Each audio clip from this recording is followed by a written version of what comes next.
여름 특집 영화로 만들어질 현실 속 공포 19 16위 공개합니다. 현실에서 마주한 뭐뭐. 지금 보여드리는 영상은 허구의 영화가 아닌 다큐멘터리의 한 장면입니다. 실제 상황입니다. 진짜? 엑소시스트가 아니고? 오, 너무 무서운데?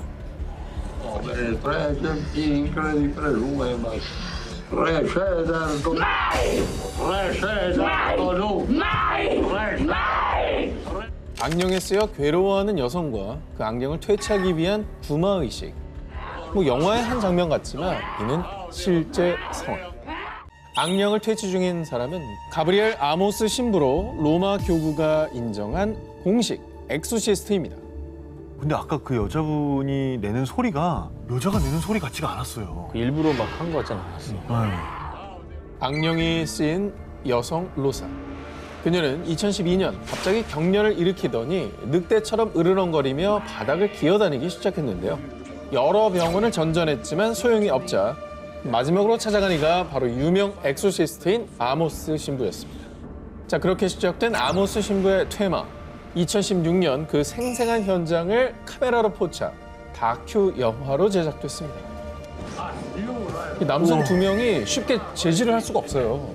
워낙 강력했기 때문에. 진짜 거의 온몸을 비틀면서 악령을 퇴마하기 위해 라틴어로 구마 의식서를 외는 아모스 신부. 자, 그리고 로사는 라틴어를 전혀 못하지만 아모스 신부의 기도에 반응. 평소와는 전혀 다른 목소리로 자신이 사탄이라 주장하며 격렬하게 발악하는 로사. 정말 그녀에게 악령, 사탄이 쓰인 걸까요? 로사는 구마 의식을 할 때마다요. 의식을 받으면 제 몸 안의 악마가 고통받고 전 자유로워지는 걸 느껴요. 라고 밝혔는데요. 야, 그 우리가 뭐 봤던 뭐 컨저링이나 엑소시스트 이런 영화에 내는 소리가 되게 실제 가깝게 만든 영화구나. 실제가 저 소리니까. 너무 무섭죠. 그렇죠. 자, 안타깝게도 아모스 신부님이 2016년 사망하게 되면서 로사 몸속의 악령은 온전히 퇴치를 하지 못했다고 합니다. 어휴, 공포 영화에서나 보던 상상이 아닌 현실의 엑소시스트. 과연 악령은 정말로 우리 곁에 존재하는 걸까요?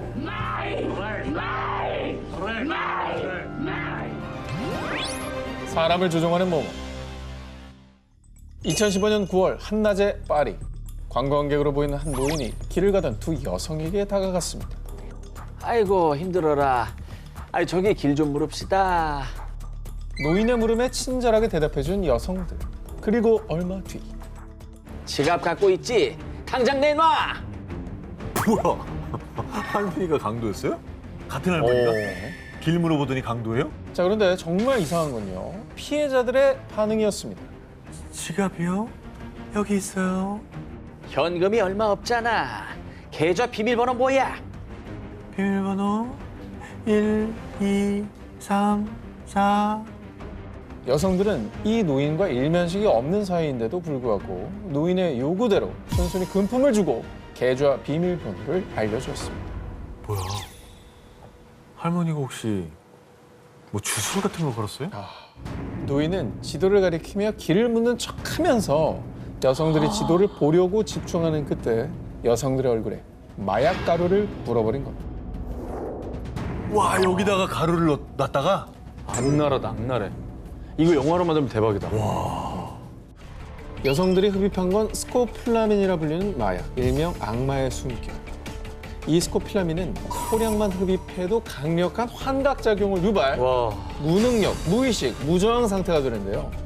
그래서 피해 여성들은 마치 좀비처럼 본인의 의지대로 행동하지 못하고요. 노예라도 된 듯 노인의 요구사항을 그대로 따랐던 겁니다. 자, 그리고 설사 약 기운이 떨어진다고 해도 자신이 무슨 행동을 했는지 아무런 기억도 하지 못한다고 합니다. 완전 범죄에 특화돼 있는 무섭다. 마약이네. 근데 대낮에 파리 번화가에서 일어난 일이래잖아요. 어디 음침한 데도 아니고. 그렇습니다. 어디 뭐 무서워서 어디 가겠어요? 자, 노인을 포함한 3명의 일당은 이 같은 수법으로 최소 20차례 강도짓을 감행. 자, 또 다른 피해자 중 한 명은 무려 11만 2,500달러, 한화 약 1억 5천만 원을 갈취당하기도 했습니다. 이뿐만 아니라 이 마약 스코필라민의 원산지인 콜롬비아에서는 성폭행, 강제 장기 적출 등 매년 최대 5만 건의 스코필라민 관련 범죄가 발생한다고 합니다.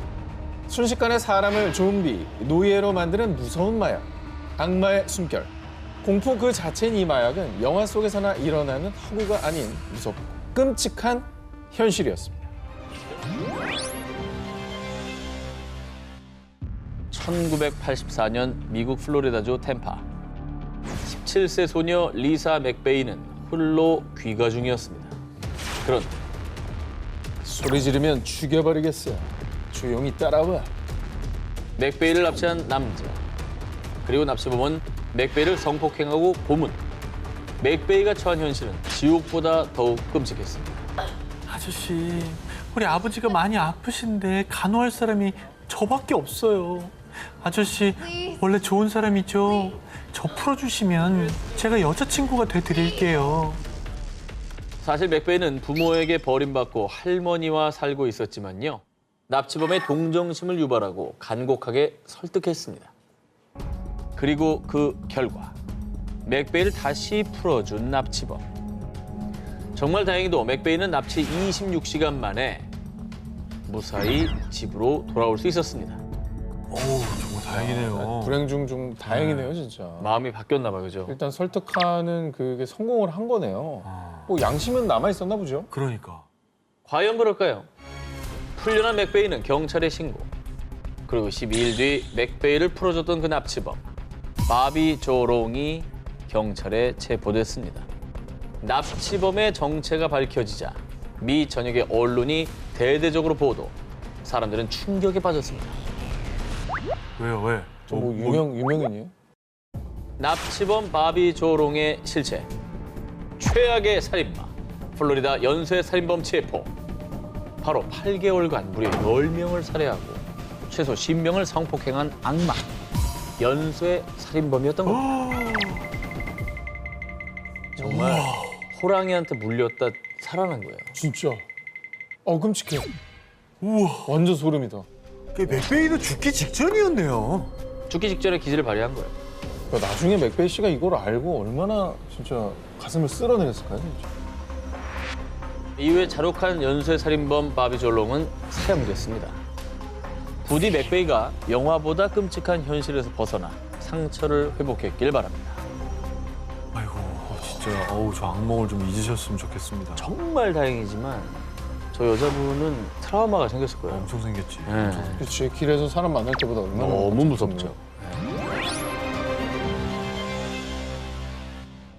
미국 미주리주에 위치한 저택을 찾은 사람들. 마치 시간이 과거에 멈춘 듯 기묘한 분위기에 조심스럽게 발걸음을 옮겨보는데요. 잠시 뒤 화장실을 갔던 일행이 사색이 되어 돌아왔습니다. 화장실에서 어떤 아저씨가 쳐다보고 있었다고요? 무슨 소리야? 여기 우리밖에 없잖아. 겁을 먹은 일행들이 집을 나서려는 순간 누나들 나랑 놀자. 소름 끼치는 목소리의 주인은 맙소사 수많은 사람이 목격했던 소문 속 다락방의 원숭이 소년 유령. 근데 뭐 화장실에서 누가 봤다면서요. 유령이 또 유령 본 거 아닙니까? 우리밖에 없다고 했는데 그 사람도 유령인 거 아니에요? 이들이 찾은 집은 일명 램프 맨션. 이곳의 또 다른 이름은 미 유명 언론 CNB에서 선정한 세계에서 가장 으스스한 건물 10곳 중 한 곳이기도 한데요. 1862년 독일 이민자 출신 윌리엄 램프는 아버지의 양조장을 물려받았는데요. 램프가의 라거 맥주는 당시 미국 맥주 시장을 평정. 1876년 윌리엄은 사업을 확장하고 지하에 양조장 터널을 연결한 대저택 램프 맨션을 지었습니다. 그런데 찬란한 영광은 잠시 맥주 명가였던 램프 가문에 비극이 드리웠습니다. 1901년 가업을 물려받을 아들 프레데릭이 심장병으로 28세에 사망. 아들의 갑작스런 죽음에 크게 상심한 윌리엄은 두문불출하더니 1904년 급기야 자택에서 스스로 목숨을 끊었는데 아이고. 이후 장남 빌 리가 사업을 물려받았지만 온갖 추문과 이혼에 이어 1919년엔 금주령 때문에 번창했던 사업도 쇠퇴하기 시작. 결국 1922년 문을 닫게 됐고요. 아이고. 그해 아버지와 똑같은 방식으로 램프 맨션에서 스스로 목숨을 끊고 말았습니다. 그리고 1949년엔 윌리엄의 셋째 아들 찰스가 내가 죽은 채로 발견되면 나 외에는 누구도 탓하지 마시오 라는 유서를 남긴 채 램프 맨션에서 또다시 자살. 램프 맨션에서만 램프 일가 4명이 세상을 떠났는데요. 저 일가가 이렇게 다 하나같이 비참하게 생을 마감했는데 그건 뭔가 좀 터가 안 좋다는지 저주에 쓰인 거 아닙니까? 이게 참. 그렇지 않고서는 이렇게 될 리가 없잖아요. 그런데 전해지는 소문에 의하면 윌리엄의 장남 빌리한테 장애를 가진 숨겨진 사생아가 존재. 에? 평생 죽을 때까지 다락방에 가뒀었는데 이 사생아의 별명이 바로 원숭이 소년이라고 합니다. 오. 아유, 그러면 또 이게 무서운 게 아니라 안타까운 사연이네. 그러면 앞에 사람들이 겪은 일은 저 일가의 유령이 저 집에 나타난 거예요? 지금도 램프 맨션에선 과거 사무실터였던 여자 화장실에서 빌릴 램프의 유령이 목격되거나 분명 잠겼던 문이 저절로 여닫히는 폴터가이스트 현상, 주차장에서 말 울음소리가 들리는 등 영화 같은 일들이 벌어지고 있는데요. 혹시 램프 일가의 유령들이 아직도 집을 떠나지 못하고 있는 건 아닐까요? 의문의 대학생 실종 사건. 2013년 미국 캘리포니아. 예술대학에 재학 중이던 브라이스 라스피사. 그는 평소 쾌활하고 성실한 성격에 재능까지 인정받는 모범적인 학생이었습니다.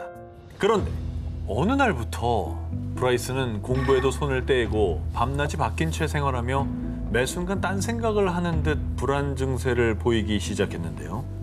뭐 안 좋은 일이 있었던 건가요? 그러던 어느 날 야밤에 갑작스럽게 차를 몰고 4시간 30분 거리의 부모님 집으로 향한 브라이스. 그런데 어찌된 일인지 부모님 집에 도착할 시간이 한참 지나서도 브라이스의 모습은 보이지 않았고요. 연락조차 되지 않자 걱정된 부모님은 경찰에 실종 신고를 했는데요. 납치된 거 아니에요? 아니면은 뭐 워낙 또 먼 거리니까 가다가 조금 쉬면서 잠에 이제 들었는데 제 시간에 도착 안 하고 그냥 뭐 아침이 돼버렸다든지. 그러면 다행인데 사고 났을까 봐. 다행히 브라이스는 부모님 집과는 조금 떨어진 지역의 한 호텔 주차장에서 발견됐습니다. 그런데 정말 이상한 건요. 무려 18시간 동안 차 안에서 꼼짝도 안 하고 있었다는 겁니다. 엥? 당시 브라이스는 음주 측정 검사에서도 별다른 반응을 보이지 않았고 약물, 총기류도 소지하지 않은 멀쩡한 상태였다고 하는데요. 아니 뭐 누구 기다리고 약속이 돼 있는데 거기서 계속 그러면 있었던 건가? 주차장에서 18시간 동안 꼼짝도 안 하기 쉽지 않아요. 그런데 말입니다. 진짜 미스터리는 지금부터입니다. 호텔 주차장에서 출발. 부모님 집 근처까지 거의 다 왔다고 했던 브라이스는 또다시 행방불명. 경찰 수색을 통해 찾아낸 그의 마지막 행적은 부모님 집이 있던 오렌지 카운티와 조금 떨어진 카스타익 호수였는데요. 그의 차는 사고를 당한 것처럼 뒤집어진 채 여기저기 찌그러져 있었는데요. 하지만 그의 모습은 어디에도 보이지 않았습니다. 그런데 더욱 미스터리한 건 수색견이 감지한 브라이스의 마지막 채취는 사고 난 그의 차량이나 차량 주변이 아닌 호숫가를 벗어난 도로의 휴게소. 이후 근처를 샅샅이 수색했지만 그의 행방은 여전히 오리무중. 저는 납치라고 봅니다. 그 주차장에 가만히 있으라고 협박을 당했고 차는 자기네들이 처리해버린 거예요. 그냥 호수에 버려버리고. 막 돌려버리고 막 부셔버리고. 9년이 지난 지금까지도 미스터리로 남은 브라이스의 행방. 과연 그에게는 무슨 일이 있었던 걸까요? 그리고 지금은 어디에 있는 걸까요? 야, 궁금하다. 그 여름 폭포에서 생긴 일. 일본 나라현. 오복 명절을 맞아 친척들과 저녁 식사를 하고 있던 초등학생 마루코. 갑자기 폭포에 가야 한다는 숙모에게 떼를 쓰는 마루코. 할머니까지 정색하며 그 꿈 알렸지만 숙모의 고집을 꺾을 수는 없었는데요. 기어이 폭포로 향한 마루코와 친척들. 즐겁지 않은 폭포 나들이엔 끔찍한 이야기가 숨겨져 있었습니다. 아무리 예쁜 폭포도 밤에 뭐하러 가지? 다음 날 가지? 밝을 때 보면 더 좋잖아요. 그럼. 사실 일주일 전 마르코와 가족들은 그 폭포를 방문한 적이 있었습니다. 그런데 마르코는 폭포를 보자마자 말로 표현 못할 찝찝함과 꺼림칙한 기분에 휩싸였고요. 한시라도 빨리 폭포에서 벗어나고 싶은 마음뿐이었습니다. 그렇게 돌아가는 차 안, 마르코의 할머니가 조용히 귓속말로 속삭였는데요. 앞으로 저 폭포엔 얼씬도 말거라. 느낌이 좋지 않구나. 할머니가 좀 뭔가 안 좋은 낌새를 채신 건지 그래서 이제 할머니가 말렸던 거군요. 거기 가지 말라고. 기운이 안 좋으니까. 왜 간 거야 또? 그러게. 그런데 폭포에 도착한 뒤 숙모는 무언가에 홀린 듯 마르코의 손을 잡아 끌고 폭포로 향해 걸어가기 시작. 숙모 뭐야? 겁에 질린 마르코가 소리치자 놀란 마르코의 어머니가 겨우 숙모에게서 딸을 떼어놓았는데요. 마치 다른 사람이 된 듯한 숙모는 뭐야? 마르코를 째려본 뒤 홀로 폭포로 빨리듯 걸어 들어갔습니다. 어휴. 예? 갑자기 바람이 강하게 불고 수면이 요동치기 시작했는데요. 순식간에 폭포에 몸이 잠기려던 찰나 숙모는 바위에 부딪혀 넘어지며 다행히 정신을 차렸는데요. 이상한 것은 그 바위엔 불경이 쓰여 있었습니다. 에잉?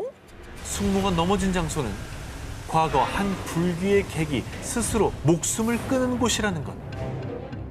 그 영화 람종 속에 그 귀신에 빙의된 것처럼 숙모도 물귀신이나 뭐 어떤 귀신에 홀린 게 아닌가. 아 근데 순간 뭐 그래도 바위에 부딪히면서 이제 살아난 거잖아요. 거기 불경이 있었다고 하니까 혹시 그게 좀 위력이 있었던 거 아닐까? 불경의 힘이다. 한 일본인이 초등학생 때 폭포에서 겪었다는 끔찍한 경험. 정말 숙모는 귀신에 홀렸던 걸까요?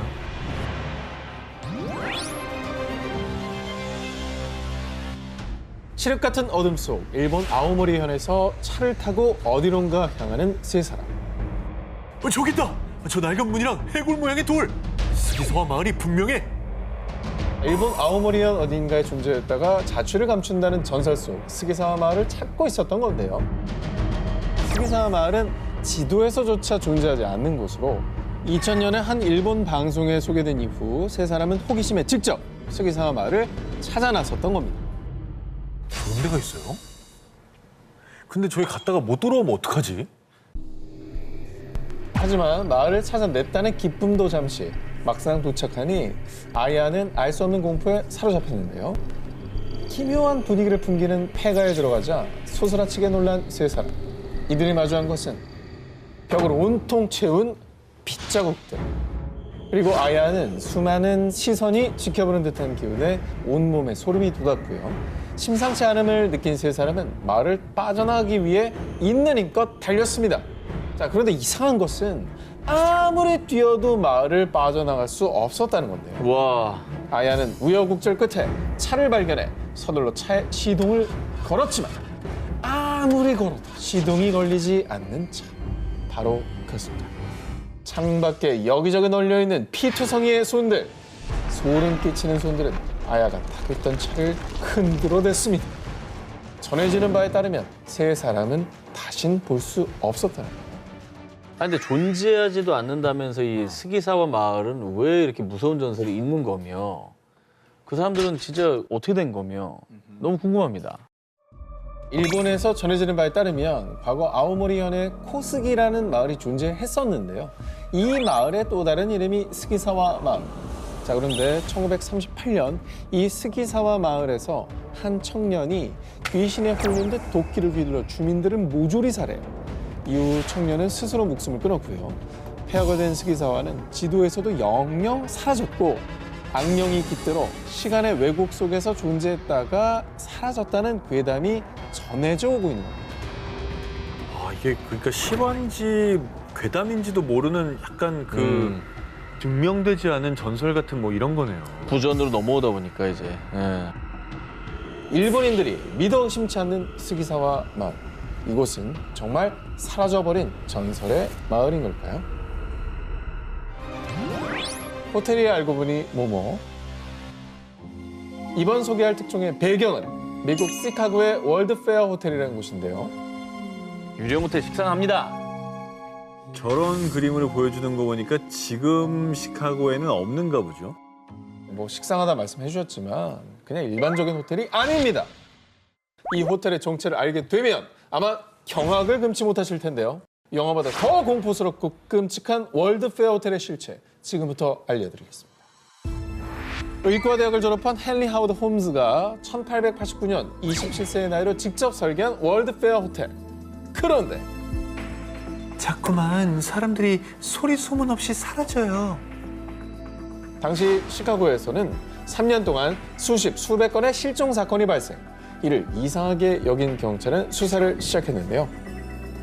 그러던 중 경찰은 이 실종자들 중 대부분이 월드페어 호텔의 투숙객이었다는 공통점을 발견했습니다. 호텔만 갔다 하면은 사라진다는 거네요. 저기만 그게- 들어가면. 그게 말이 돼요? 자, 이에 경찰들이 호텔을 급습. 그런데 그곳은 어딘가 달랐습니다. 일반적인 호텔 객실처럼 보였지만 공간 변형이 되는 벽체 뒤로 완벽한 방음 시설을 갖춘 창문이 없는 방이 또 있었고요. 복도는 막다른 길로 향하는 미로처럼 되어 있었습니다. 어머, 또한 가스 주입용 밀폐 공간에 해부실, 거기에 소각장까지 발견. 그곳은 사실 낮에는 평범한 호텔, 밤이면 빛빛으로 물드는 홈스만의 살인 공장이었던 것.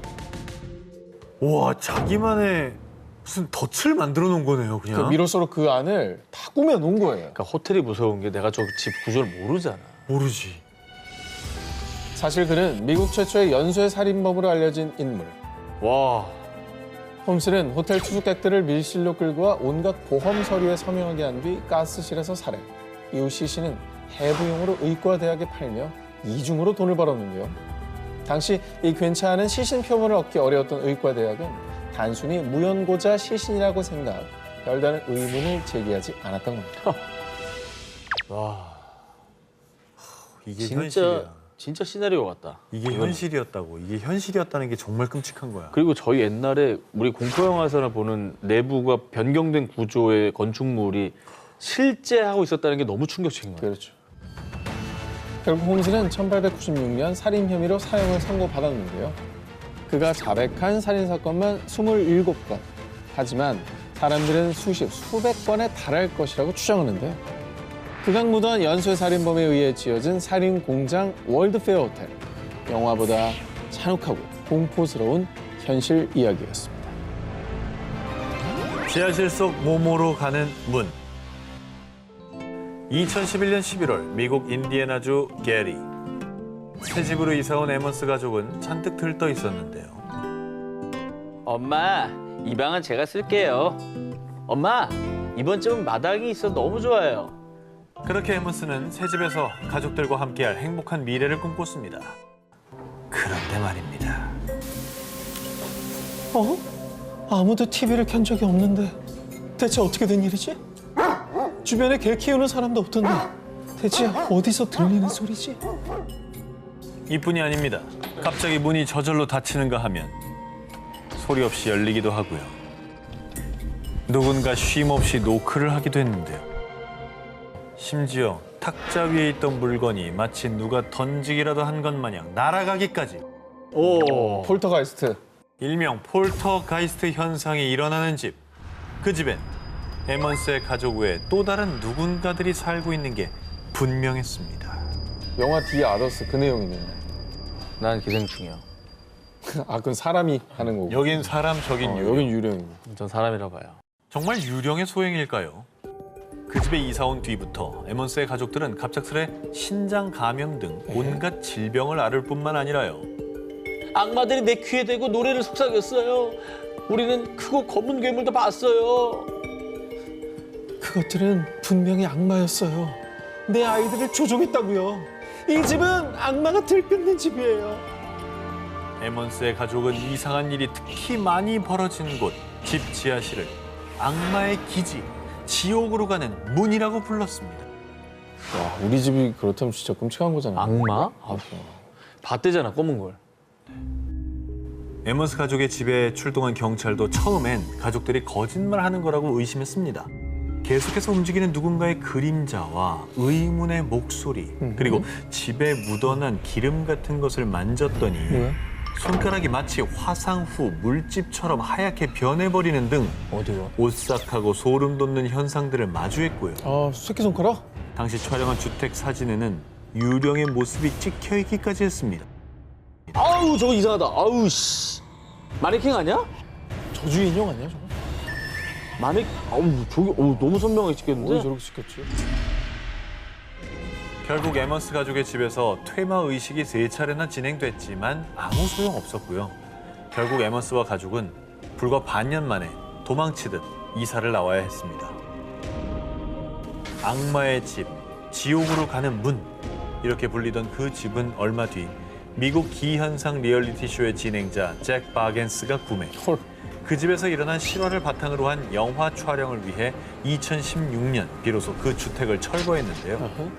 그렇게 2018년 개봉된 다큐멘터리 영화에 이어 세계 최대 온라인 동영상 서비스 기업인 넷플릭스 측에서도 에먼스 가족이 살았던 악마의 집 이야기를 영화로 만들 예정.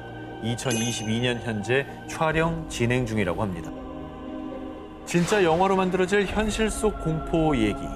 해당 주택은 철거됐지만요. 그렇다면 그 주택에 살았던 악마의 영혼들은 과연 어디로 갔을까요? 모모 아르바이트생에게 생긴 일. 일본 어느 가정집. 여느 때처럼 아르바이트를 마치고 귀가한 토모. 토모 물고기들 밥 안 줬어? 집에서 키우던 열대어들이 하루 사이에 모두 죽어 있었는데요. 그런데 나무가 말라 죽었잖아. 저게 지네. 토모 이거 네가 그랬지? 그런데 기묘한 일은 이뿐만이 아니었습니다.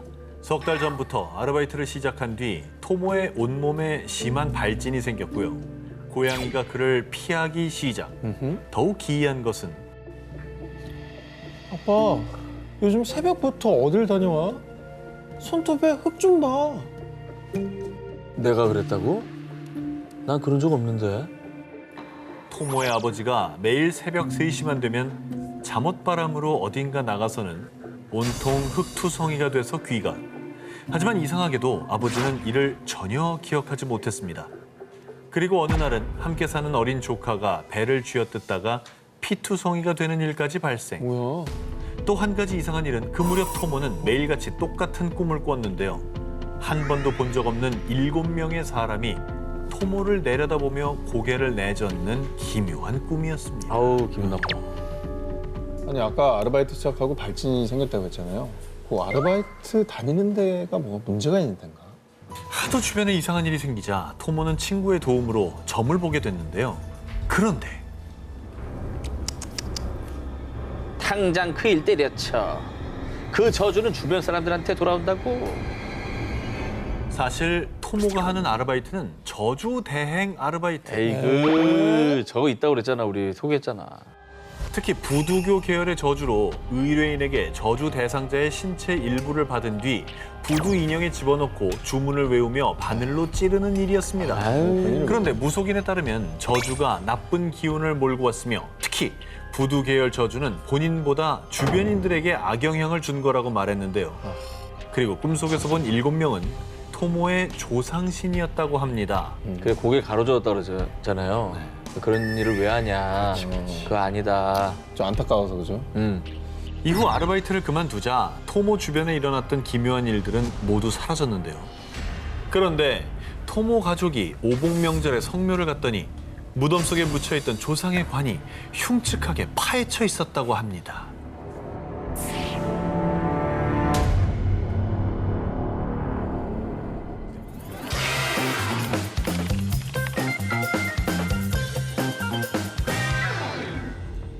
(2022년 1월) 영국 유명 동영상 플랫폼 인플루언서 로사 치카스는요 호기심에 코골이나 잠꼬대 등 수면 중에 나는 소리를 녹음해주는 앱을 사용해봤습니다. 그런데 며칠 뒤 로사는 극도의 공포심을 느꼈습니다. 뭐예요? 잠꼬대가 아니라 뭐 이상한 소리 녹음됐구나. 그러니까. 보통 이제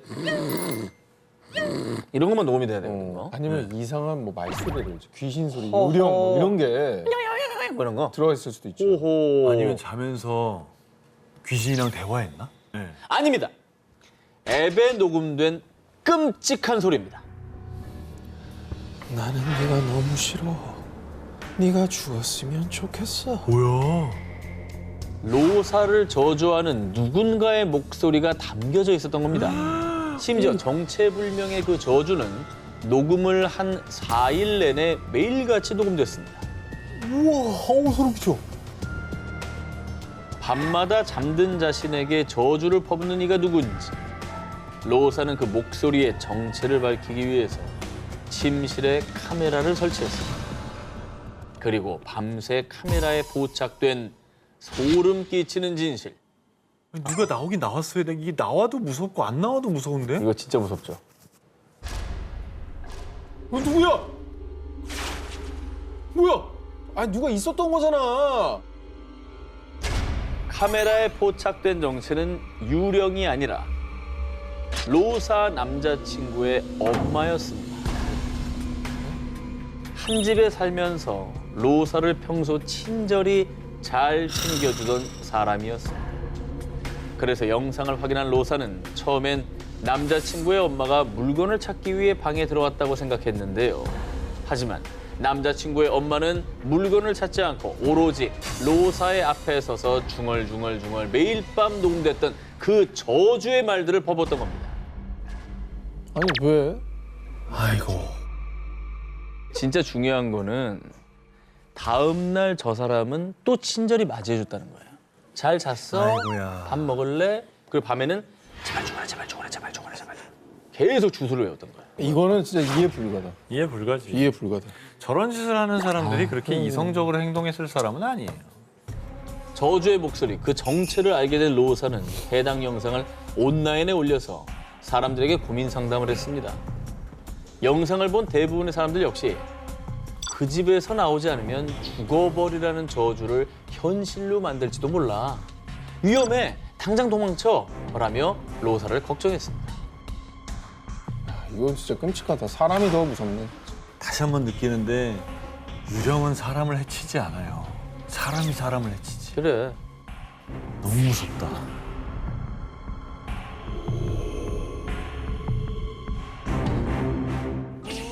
영화 사랑과 영혼 속 영매를 통한 주인공의 빙의처럼 영화에서 볼 법한 놀라운 일들이 실제로 일어났다면 믿어지시겠습니까? 지금부터 귀를 의심하게 할 충격과 공포의 영화 한 편이 펼쳐집니다. 1977년 7월 미국 경찰서로 걸려온 한 통의 전화. 제가 살인 사건 범인을 알고 있습니다. 범인을 알려준 사람이 죽은 피해자입니다. 죽은 사람이 어떻게 범인을 알려줘요? 아니 뭐 다잉 메시지를 남겼다든지. 다잉 메시지가 아닌데 지금 얘기하는 얘기가? 약 5개월 전인 1977년 2월 시카고에 위치한 아파트에 화재 신고가 접수. 당시 화재가 발생한 현장에서 필리핀 출신 병원 직원 테레시타 바사가 나체 상태로 자상을 입고 숨진 채 발견됐는데요. 이후 경찰의 조사에도 수사는 수개월째 진척이 없던 상황. 그런데 피해자와 같은 병원에서 근무한 추아 박사에게서 전화가 걸려온 것입니다. 그러니까 이미 죽은 피해자인 테레시타 씨가 이분에게 범인을 알려줬다는 거예요? 추아 박사에 따르면 그의 아내 레미는 어느 날 마치 혼수 상태에 빠진 듯 전혀 다른 목소리와 억양으로 이상한 말들을 내뱉었습니다. 추아 박사님 도와주세요. 난 테레시타 바사예요. 날 죽인 사람은 앨런 샤워리입니다. 제발 경찰에 알려줘요. 이후 아내는 자신이 뱉은 말들을 전혀 기억하지 못했고요. 추아 박사는 당연히 처음엔 이 기묘한 일을 믿지 못하고 애써 무시했습니다. 하지만 왜 경찰이 알리지 않았죠? 당신이 정말 테레시타라고? 아니 경찰이 믿지 않을 거예요. 증거가 필요해요. 앨런이 내 목걸이를 훔쳐서 그의 여자친구에게 줬어요. 아내의 입을 빌려 테레시타라고 계속 주장하는 영혼. 추아 박사는 믿을 수는 없었지만 테레시타와 친분이 없는 아내가 미국에 거주하는 친척들의 이름과 번호까지 줄줄줄 말하자 결국 경찰이 이 사실을 알렸던 것입니다. 이거 믿기지가 않네. 그렇죠. 이런 번호까지 아는 건 어렵죠. 추아 박사의 와이프라면 절대 모를 얘기를 한 거죠. 알 수가 없는데. 지금. 이게 진짜 빙이네. 경찰도 처음엔 반신반의했지만 추아 박사가 알려준 대로 테레시타의 친척들을 확인. 그리고 그녀가 용의자로 지목했다는 병원 동료 앨런 샤워리를 조사했습니다. 앨런은 처음엔 극구 부인하더니 경찰의 추궁에 테레시타의 집에 방문한 적이 있다고 진술을 번복. 결정적으로 앨런의 여자친구로부터 진짜로 테레시타의 목걸이를 선물받았다는 사실을 확인했습니다. 야, 이게 가능하다고요? 그렇죠. 얼마나 억울했으면 다른 사람의 몸을 빌려서 범인을 지목을 했겠어요. 그렇죠. 진짜 영원히 본인의 살인 사건을 해결한 거네요, 이건. 아, 저게 모든 피해자들한테 가능했으면 좋겠다. 그럼 살인 사건 다 없을 것 같은데. 그렇죠. 예. 앨런은 금품을 훔치던 과정에서 테레시타를 살해했다고 자백. 사상 초유의 살인 사건에 도움을 준 유령 사건에 세간의 관심이 집중. 결국 앨런은 살인 혐의로 재판에 넘겨져 징역 14년형을 선고받았습니다. 여름 특집 끊임없는 도시 괴담 19, 17일을 공개합니다. 러시아 숨겨진 비밀 모모. 이번에 제가 소개해드릴 괴담은 러시아인들 사이에서는 아주 유명하다 못해 기정사실처럼 믿고 있는 괴담입니다. 모스크바 지하철 아래에는 또 다른 비밀 지하철 노선이 있대. 지하철도 아래인데 그 아래 또 지하철이 있다. 그렇습니다. 근데 이게 사실이면 이제 어떤 목적으로 비밀 지하 노선을 만들었을까? 뭐 있을 수도 있다고 보거든요. 어허. 국가 기밀 뭐 차원에서. 예전에 뭐 국가 기밀. 네. 괴담에 따르면 그 주인공은 소련의 악명 높은 독재자인 스탈린. 그는 숨을 거두기 직전에 주로 비밀 별장에서 은둔하다시피 생활했고요. 자신의 경호원 외에는 자식들도 출입을 엄격히 제한할 정도로 암살 편집증에 시달렸는데요. 그런데 러시아인들에 따르면 이 몸이 대표할 수 있는 지하철을 은밀히 만들어라. 미소 냉전 시기 암살을 병적으로 두려워한 스탈린이 유사시 대피할 수 있는 비밀 지하철 노선, 일명 메트로2를 만들라고 지시.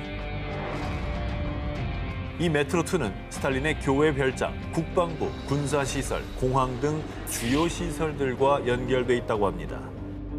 근데 뭐 충분히 가능한 얘기라고 봅니다. 저는. 그러니까 스탈린이 자기도 이제 정권을 잡기 초반에 워낙 많이 숙청을 했기 때문에 말년에 암살을 굉장히 두려워했다는 얘기는 뭐 유명하잖아요.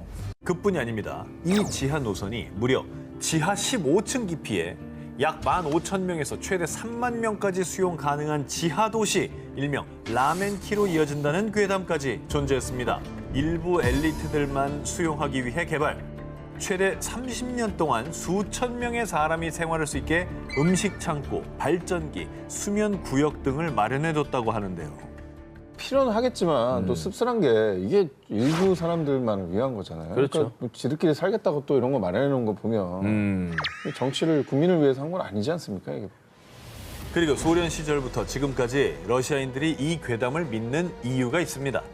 냉전 시대 미국 국방부에서도 메트로2의 존재를 의심. 1991년 메트로2로 추정되는 노선도를 공개하기도 했고요. 그리고 소련 붕괴 이후 소련 출신 정치인들이 비밀 지하철 노선이 있다고 증언하기도 했는데요. 뿐만 아니라 2020년엔 러시아 도시 탐험 크리에이터가 모스크바의 지하철 영상들을 우크라이나로 전송한 혐의로 체포됐는데 언론 매체에 따르면 이 중에 메트로2에 대한 정보가 있었다고 합니다. 하지만 소문만 무성할 뿐 그 실체는 정확히 드러나지 않은 상태. 일각에선 지하에 기밀 시설은 있으나 괴담 속 메트로2는 과장된 것이라고 일축.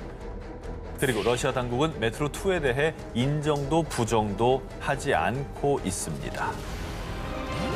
사고 다발 지역, 범인은 뭐뭐.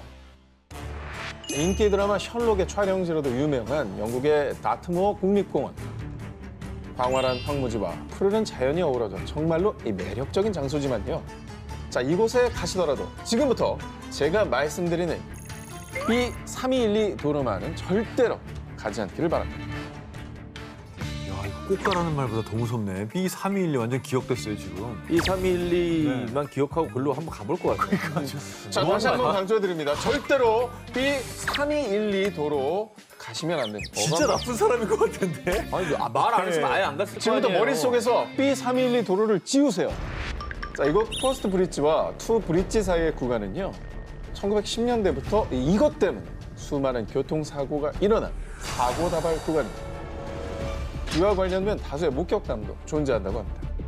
1921년 6월 근처 교도소의 의료진으로 근무하고 있던 헬비. 오토바이를 타고 문제의 B312 도로를 지나던 중 갑자기 제멋대로 움직인 오토바이. 핸들도 말을 듣지 않았고 결국 그는 이 사고로 사망. 그뿐만이 아닙니다. 몇 주 뒤 승객들 태운 버스가 사고를 당하는가 하면 수년간 운전을 했던 베테랑 라이더였다는 한 육군 대위마저 이것 때문에 사고가 난 거예요.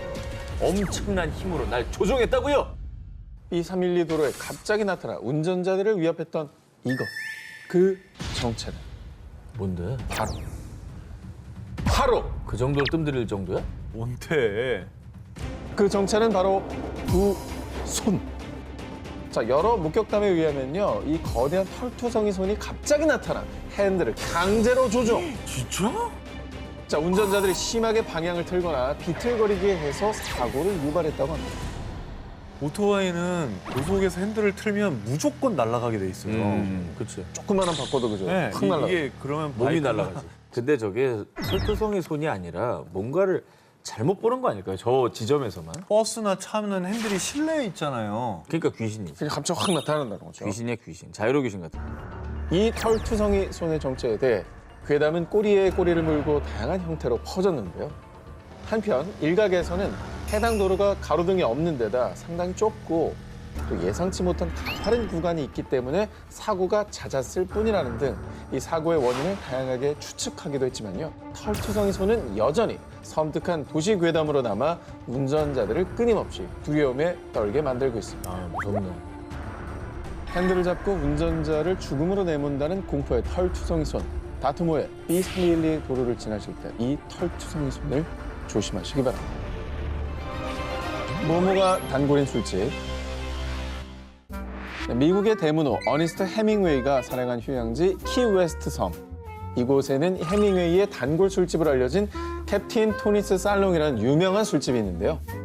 키웨스트 섬에 방문한다면 해밍웨이의 발자취를 따라 이 술집 바에 앉아서 술 한잔 하고 싶으시죠? 자, 그런데요. 단 한 가지 주의할 점이 있습니다. 깊은 밤에는 말이죠. 절대로 이 술집 근처에도 가지 마십시오. 영업이 끝난 고요한 밤만 되면 이 문을 두드리며 이곳을 찾는 특별한 손님이 있는데요. 그 손님은 바로 유령. 토니 하고 주인을 부르는 소리가 들리는 등 이 유령 목격담이 끊이질 않았던 건데요. 자, 그런데 이곳에 이런 괴담이 퍼진 이유는 더욱 섬뜩합니다. 1851년 해당 건물은 키웨스트의 첫 영안실로 쓰였는데요. 뿐만 아니라 건물 내부에 자리 잡은 큰 고목나무는 한때 각종 범죄자를 처형하던 교수대로 사용됐다고 합니다. 처형된 유령들이 나타나는 걸 수도 있겠네요. 네. 고요한 밤이 되면. 그렇죠. 자, 그리고 이 술집에서 가장 많이 목격된 유령 중 하나, 바로 피로 뒤덮인 파란 드레스를 입은 여인 유령인데요. 16명의 해적은 물론 이 가족까지 잔인하게 살해했다고 알려진 해당 여성의 유령 또한 교수대에서 처형당한 사람 중 한 명이었다고 합니다. 해밍웨이가 갔던 데니까 가보려는 사람도 많겠지만 저 유령이 많이 나온다고 하면 또 그런 데를 찾아가는 사람도 있잖아요. 있죠, 다크 있죠. 투어 좋아하시는 분들 계시잖아요. 해당 건물은 시가 공장, 주류 판매소를 거쳐 1933년 술집으로 오픈했고요. 1958년 주인이 바뀌며 이름도 현재 캡틴 토니스 살롱으로 바뀐 건데요. 정말 소름 돋게도 1980년대 바닥 공사를 하던 중 15구가량의 유골이 실제로 발견되며 아휴. 흉흉한 괴담에 힘을 더했습니다. 실제로 유골이 발견됐다고? 그렇습니다. 그러면 괴담 없어도 무서워서 못 가겠다. 예. 언젠가 평화로운 섬 키웨스트 이 술집을 찾게 되신다면 옆자리에 앉은 손님 유령일 수도 있으니 조심하시기 바랍니다. 호텔에 갇힌 모모의 목숨. 1982년 2월 일본 현지 언론의 충격적인 보도. 뉴재팬 호텔 유령 소동. 폐허가 된 호텔에서 유령 목격. 이 뉴재팬 호텔에 나타난 유령은 국내 언론에서도 대대적으로 보도하며 큰 충격을 안겼습니다. 아니 우리나라에서도 보도할 정도면 그 호텔에 뭐 진짜 유령이 나오긴 나온 거예요? 1982년 2월 8일 오전 3시 20분경 이 호텔에 화재가 발생. 순식간에 걷잡을 수 없이 번진 화마에 많은 투숙객들이 쓰러졌고요. 일부 승객들은 유독 가스 때문에 괴로워하다가 창문 밖으로 뛰어내리면서 목숨을 잃었는데요. 안타깝게도 이 화재로 34명이 부상을 입고 33명이 사망, 아유. 화마에 희생됐습니다. 사건이 벌어진 이후 이 호텔에 대한 무시무시한 괴담이 퍼지기 시작했는데요. 이 끔찍한 참사가 일어난 지 6일 뒤인 1982년 2월 14일 새벽 5시경 호텔 경비원이 지하 2층 기계실 화장실에 들어선 순간 살려주세요. 살려주세요. 환기구 속에서 들리는 한 여성의 비명. 하지만 그곳에는 아무도 없었습니다. 오씨 뭐야. 그리고 6일 뒤인 2월 20일 밤 10시경 이 호텔의 또 다른 경비원 2명은 비상계단 6층을 둘러보던 중 지금 이 목소리 들리죠? 저도 들려요. 여긴 우리 둘뿐인데. 분명히 비상계단에는 경비원 2분밖에 없었지만 분명히 들리는 정체 모를 남자들의 목소리. 순식간에 공포에 휩싸인 경비원들은 그대로 도망쳐 내려왔습니다. 와. 근데 두 명이 동시에 들은 거면 이거는 잘못 들은 게 아니라는 거잖아요. 그렇지. 한 명이 들었으면 야 너 몸이 허한가 보다 이런 얘기라도 하지. 그러니까. 화마에 희생된 이들의 목소리가 들리는 일본의 뉴 재팬 호텔. 10여 년간 방치되다가 2002년에 새 건물이 들어서면서 더 이상 의문의 목소리는 들리지 않는다고 하는데요. 화재로 폐허가 된 호텔에서 들리던 유령의 목소리. 정말 그 목소리는 화재로 희생된 이들의 피 맺힌 절규였을까요? 이제는 부디 그 끔찍한 기억에서 벗어나 편히 쉬고 있기를 바랍니다. 여름 특집 끊임없는 도시 괴담 19 2위를 공개합니다. 모모가 사는 저수지. 2013년 9월 낚시꾼들의 성지로 알려진 경기도의 한 저수지. 밤낚시를 즐기던 A씨가 대어를 잡고 기뻐하던 그때 어? 잠깐 이게 저게 뭐지? 저수지 한가운데서 무언가를 목격한 A씨. 밤에 저수지 한가운데서 뭘 목격해요? 무슨 뭐 괴물 이런 거 떠 있었나? 저수지 한가운데 우뚝 서 있는 의문의 흰색 물체. 네? 사람의 형상이었지만 그것은 좋게 2.5m는 넘어 보였는데요. 긴 머리 사이로 A씨를 빤히 쳐다보던 두 눈! 죽음의 공포를 느낀 A씨는 황급히 도망쳤습니다. 2.5m는 뭐예요? 서장훈보다 더 큰 거. 서장훈보다 크죠. 네. 뭐야? 물귀신인가? A씨가 이 귀신 목격담을 온라인 커뮤니티에 올리자 달린 댓글. 헐, 저도 와이프와 새벽에 낚시하다가 오싹한 경험했어요. 또 그분이 나타나는군요. 한동안 낚시는 못 가겠네요. 뭐야? 이 저수지는 물귀신이 자주 출몰하는 곳으로 이미 유명했습니다. 아니 위령제도 올렸었나 봐요. 왜요? 그러니까 그분이 나타나니까 아. 위령제도 올렸었고 그래서 안 나타났었는데 이제 다시 돌아오신 것 같다. 이제 효력이 떨어지면서 네, 뭐 이 얘기인 건데 조만간 목격하신 분 또 나오실 것 같네요라고 하는 거 보니까 맨 밑에 봐요. 한동안 낚시 못 가겠네요. 그러니까 여기 아예 그냥 터네 터. 터줏대감이신데? 2015년 6월 또 다른 낚시꾼 B씨에 따르면 이 저수지에서 낚시를 하던 중 갑자기 목이 없는 하얀 형체가 물 위에 나타나더니 B씨를 향해 다가왔다고 합니다. 이 그림이요. B씨가 목격한 귀신이 나타나는 곳을 그린 사파라고 합니다. 저거 그릴 정도면 그렇죠. 굉장히 구체적이죠. 이거 진짜인 것 같은데 이거는. 이 저수지에서 실제로 발생한 사건. 저수지에서 20대 숨진 채 발견. 저수지에서 4인 가족 동반 자살. 이 저수지에서 유난히 사건 사고가 많이 발생을 해서요. 일각에서는 그 죽은 원혼들이 저수지에 떠돌고 있는 게 아닐까 추측했는데요. 그런 가운데 2015년 해당 저수지는 수질오염 방지를 이유로 낚시 금지 구역으로 지정, 사람들의 발길을 차단했습니다. 그 안 좋은 소리 소문이 막 퍼지니까 닫아버렸구나. 이유가 어쨌든지 간에 이제 금지구역이라고 하니까 하지 말아야죠. 여름 특집 끊임없는 도시괴담 19 18위와 1위 헤드라인 공개해 주시기 바랍니다.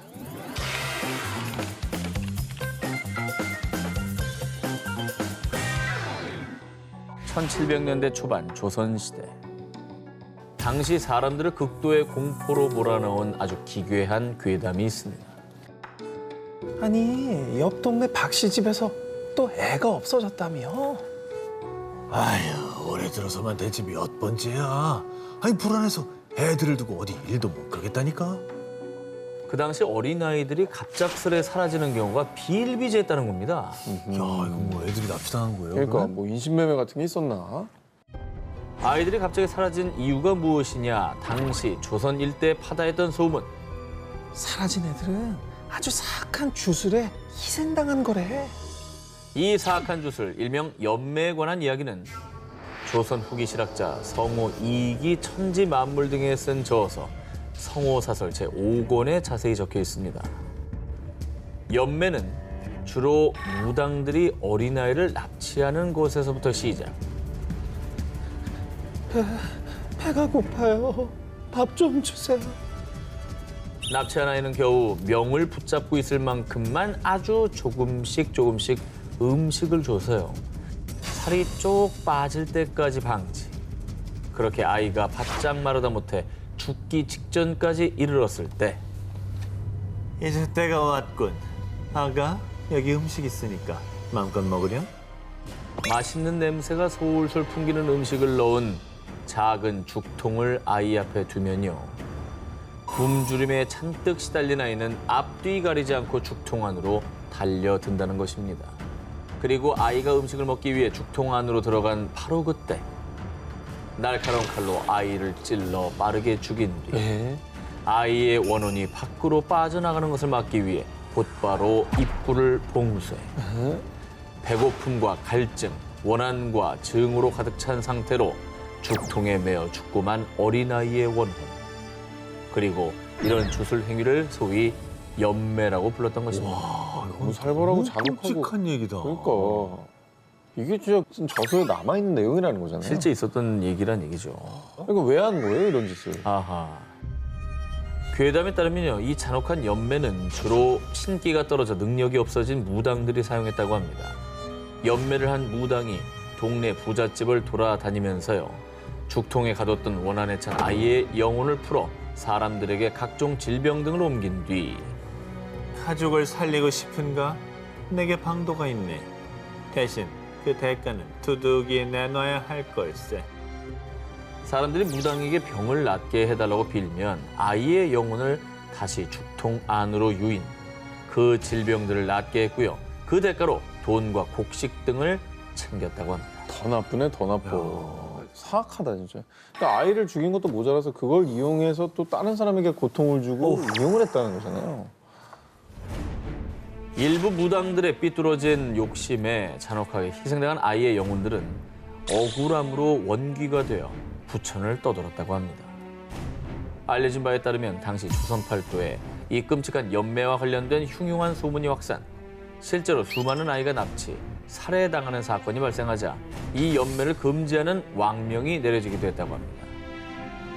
진실인지 거짓인지 모를 옛 기록에 남아있는 조선의 잔혹한 주술 연매. 제발 괴담 그뿐이길 바랍니다. 자, 남양 특집 3탄 2018 화요 미스터리 극장 16위 공개해 주세요. 지옥문 카타콤의 실종 미스터리. 경고. 이 앞은 죽은 자의 나라다. 이 글귀가 붙어있는 곳은 낭만적인 빛의 도시 파리. 그중에서도 남부의 당페르 로시로 광장, 그 지하에 은밀히 감춰진 카타콤. 카타콤의 총 길이는 이제 약 300km입니다. 그리고 이곳에 약 600만 구에 달하는 유골이 모여 있다고 해서 세계 최대 무덤으로 불리고 있습니다. 그런데 이곳을 두고 떠도는 한 미스터리. 정확한 통계는 없지만 19세기 이래 카타콤에서 실종된 사람은 수백, 아니 수천만 명. 실제로 카타콤에서 실종되는 사고가 연쇄적으로 발생하자 대부분을 철문으로 막았습니다. 하지만 일부 탐험가 혹은 담력을 키우려는 이들이 하수구 등을 통해서 비밀 출입구를 찾아 무단으로 침입하는 사건이 종종 발생. 그런데 이때 기괴한 경험을 하고 온 이들이 마치 뭐에 홀린 듯 이상한 형상을 봤어요. 나를 끌고 가려고 했어요. 라며 지옥문에 대한 괴담을 더욱 공포스럽게 만들었습니다. 1998년 유명 다큐멘터리 감독 프랜시스 프리랜드가 카타콤에서 실종된 사람들을 취재하던 중 카타콤의 한 구석에 떨어져 있는 캠코더를 발견했는데요. 카타콤 벽면에 있는 유골들을 확인하던 남자가 갑자기 어둠 속에서 무언가를 발견한 듯 하더니 캠코더까지 떨어뜨리고는 비명을 지르며 뛰어가는 장면이 담겨 있었던 겁니다. 사람들 사이에서는 지옥문을 찾다가 지옥 문지기를 만나 끌려간 거야라는 괴담이 일파만파 퍼졌습니다. 역시나 그 화면 속의 남자는 돌아오질 못했습니다. 돌아오지 못하는 실종자, 그리고 경찰 수색에도 실종자에 대한 어떤 단서조차 찾지 못하는 상황. 지하 무덤 카타콤엔 정말 지옥문이 있었을까요?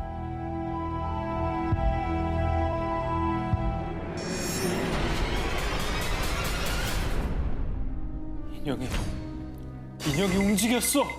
다 이 인형 때문이야. 당장 치워줘! 흰 드레스 차림의 어여쁜 이 인형.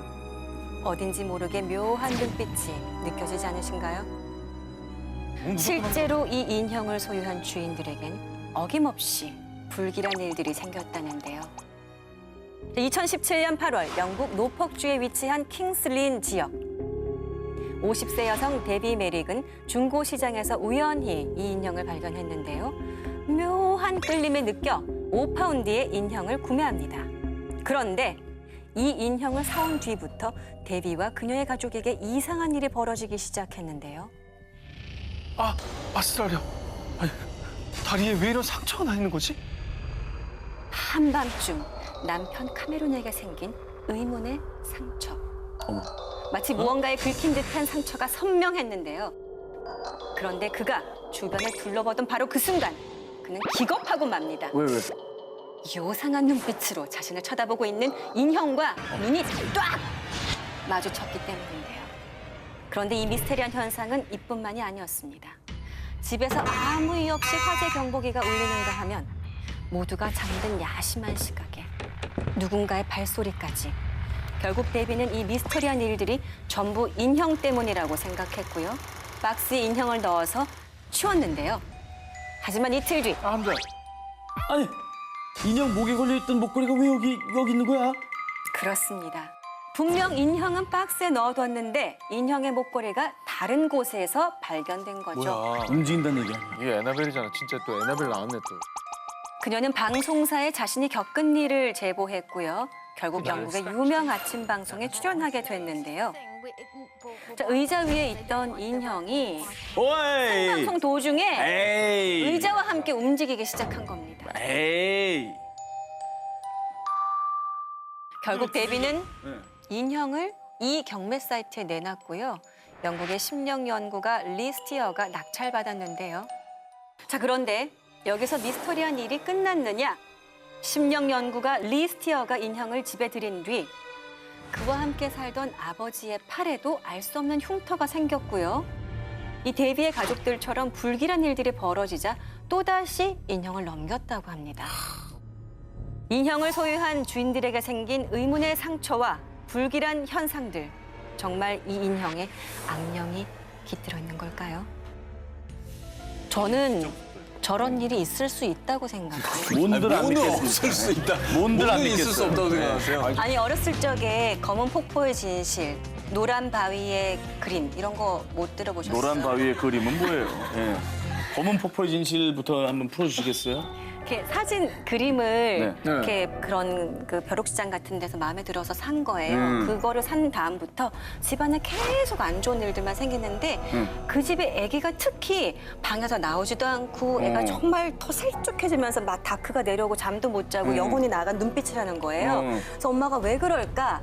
밤에 그 아이가 자는 데서 같이 봤더니 검은 폭포가 있었는데 낮에는 밤이 되니까 머리를 풀어헤친 오 여자가 마이 갓! 고개를 쓱쓱 드는 거죠, 이렇게. 인도네시아 라왕세우 지하실의 비밀. 오랜 역사를 가지고 있는 신들의 섬, 인도네시아 자바섬. 특히 자바섬 스마랑에 위치한 라왕세우는 고딕 양식으로 지어진 유럽풍의 건물로요. 멋있다.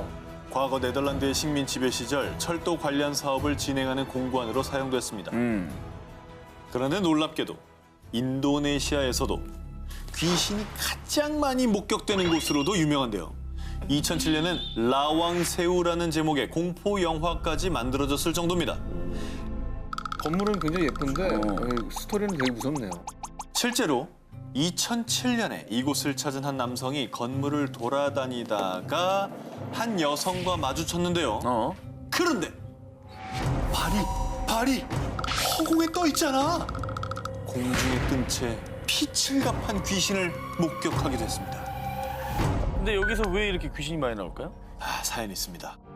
라왕새우의 지하실은 과거 네덜란드의 식민지 시절부터 감옥으로 사용됐다고. 고문이 많았구나. 그렇겠네. 그래서 수많은 고문과 처형으로 죽은 원혼들이 이곳을 떠나지 그래. 못하고 있는 건 아닐까 추측만 무성한 상황입니다. 네. 그런데 가장 많이 목격되는 귀신은 네덜란드인 여자 귀신. 무섭겠다.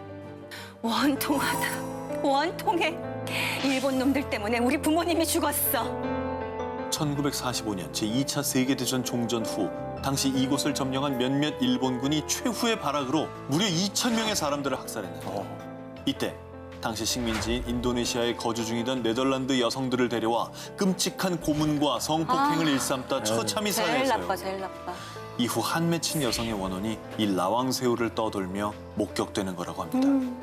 뭐 무섭다기보다는 너무나 가슴 아프네요. 현재는 전시관과 갤러리로 탈바꿈해 전 세계 방문객들을 맞이하고 있는 라왕새우. 하지만 비가 오는 날이면 의문의 울음소리가 들린다고 합니다. 혹시 한 맺힌 원혼들의 절규는 아닐까요? 죽음을 예견한 하얀 손. 실제 괴담. 묻지마 바이러스 주사기. 자, 우리 김경화 기자 첫 번째 리뷰 공개합니다. 이게 뭐야? 영국 맨체스터에 사는 여성 라이니스 트렐파. 그녀는 집에서 우연히 몇 장의 사진을 발견하게 됐는데요. 그 사진은 전 남자친구 그리고 그의 가족들과 함께 도브스톤 저수지로 나들이 갔을 때 찍은 사진이었죠. 저기 뭐야 저기 손이 있잖아 남자 손이. 팔꿈치, 남자 팔꿈치. 아, 뭐야? 저기 뭐야? 저게 뭐야? 저 하얀 손 보이시나요?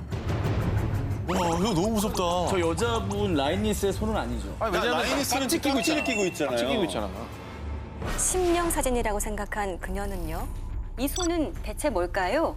라며 자신의 SNS에 사진을 올렸는데요. 그녀에게 도착한 한 통의 메시지. 저 흰 손이 중앙에 모자 쓴 남자를 가리키고 있는 것 같은데요. 그녀가 문득 느낀 섬뜩한 기운. 그 이유는 사진 속 하얀 손이 가리키고 있던 사람은 남자친구의 가족 중 한 사람이었는데요. 그는 이 세상 사람이 아니었습니다. 뭔 소리야? 그래서 혹시나 그 하얀 손이 마치 그의 죽음을 암시한 게 아닐까 하는 생각에 라이니스는 큰 공포에 휩싸였고요. 어머머. 곧바로 도브스톤 저수지에 생긴 사고 내용을 찾아봤는데요. 그 결과 사진을 찍은 바로 그날 도브스톤 저수지에서 한 여성의 시신이 발견됐고요. 그들이 사진을 찍은 바로 그 장소였던 겁니다.